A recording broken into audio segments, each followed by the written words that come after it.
Welcome to KD Custom Woodworking. I'm Kevin Dunphy.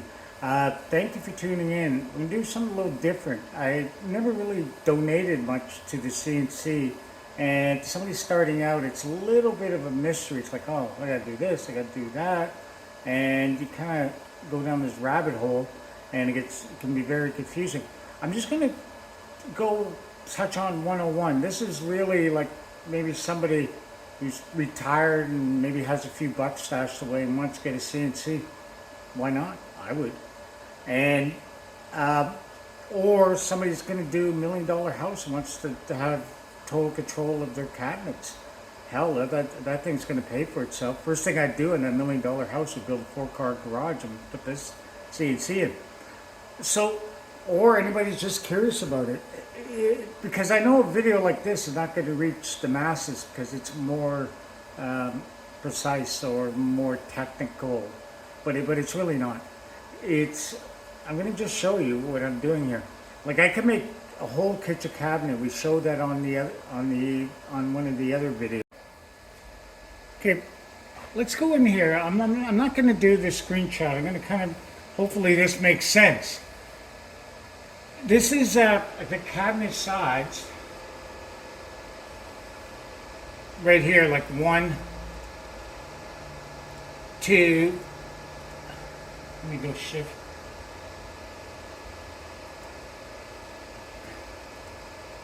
All right, so I'm going to cut those out separately. Those are my sides, so that makes sense. Now let's do our first cutting. Now, these are the grooves. They don't want adjustable shells. They feel, this isn't going to look like I got this from Walmart. So those grooves are going to install on site. What I mean by that is going to slide in. I got to put it together on site because I won't get it up the elevator. It's a condo. And then I'm going to create profile. I'm not going to do that. I'm going to go here, pocket. And I'm going to go 375.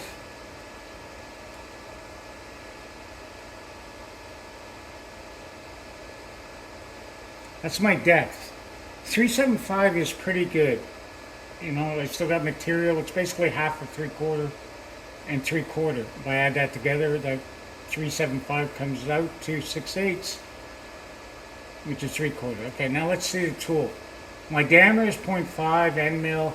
Spindle speed, feed rate, I'm okay. Plunge, that doesn't really make a difference in this case. Ply, okay. Alright, now I gotta get rid of this because this could really screw me up. So make sure these are all highlighted. Climb, I'm gonna go conventional. I'm gonna go like left to right. 375, raster, up and down. I think that's what it means. Let's see. Beautiful. Now I got that all. It's actually going left to right.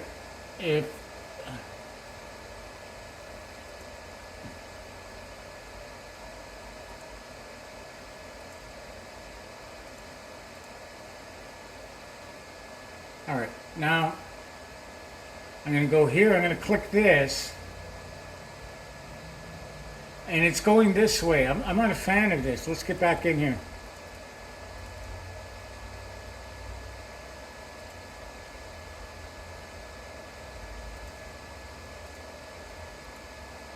I'm going to try.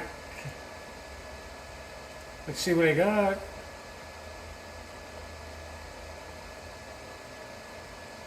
Okay, so once I clear it out this way,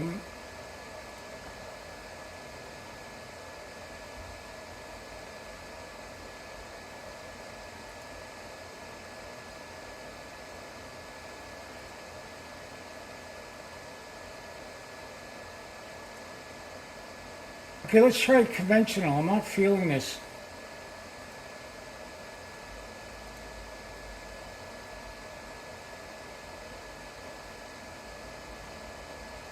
So the machine wants to go like this and then back and forth like this.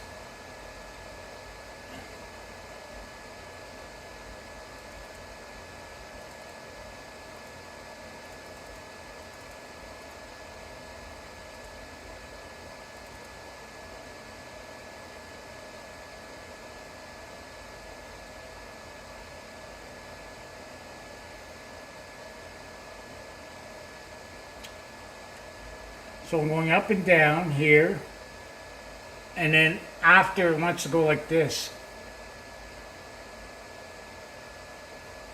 I'd rather go up and down straight, than do that, but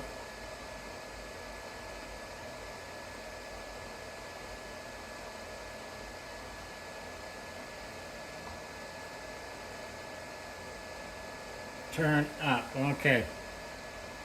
You know what? I'm gonna let it go.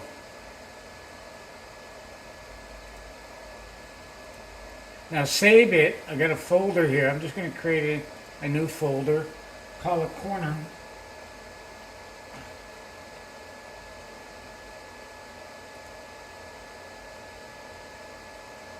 We'll call it pocket save. Now this is the confusing part. I'm going to start up my CNC.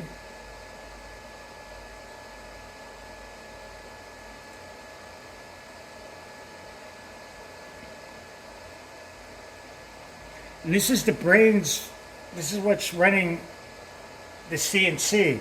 So basically that software is going to the other software. All right, that was the hardest thing I had to really wrap my head around when I first learned it. So then I'll open that up. But before I do that, I got to get my table ready, and let's get all that ready. It's so far looking good.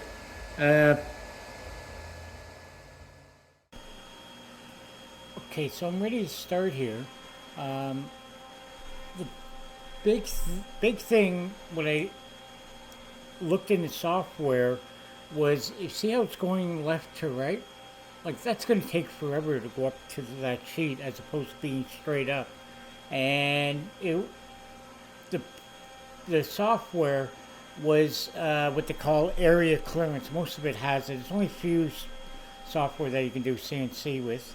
So I wasn't happy with that because that's going to take a long time for 4 sheets. So I went back to the software, and what I did, now you can see it going up and down. I just did tracing instead of, it traces up on the inside and follows and comes back down.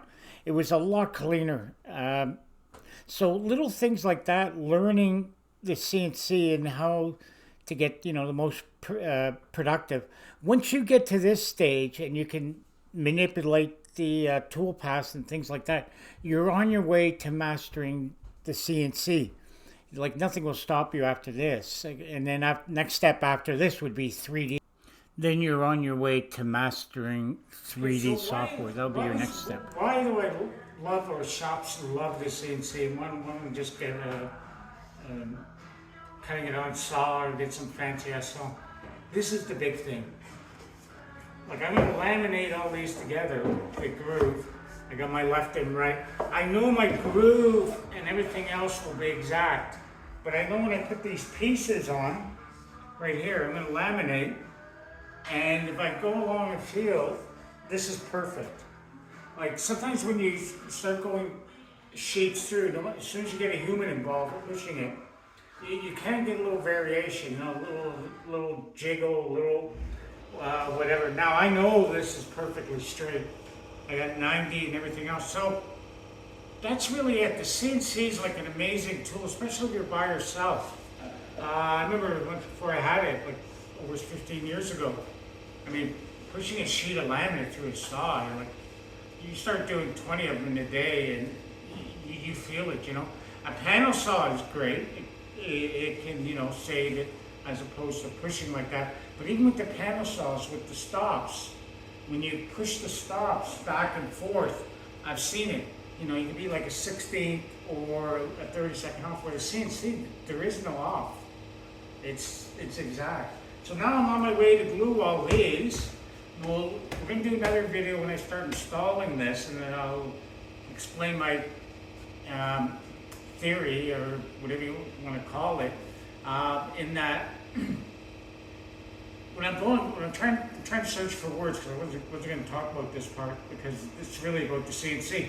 But when you go into a crooked room, how can I make it look straight and kind of survive that room, even though my stuff is so precise? So I'm going to touch on that. and then why I came up with this design.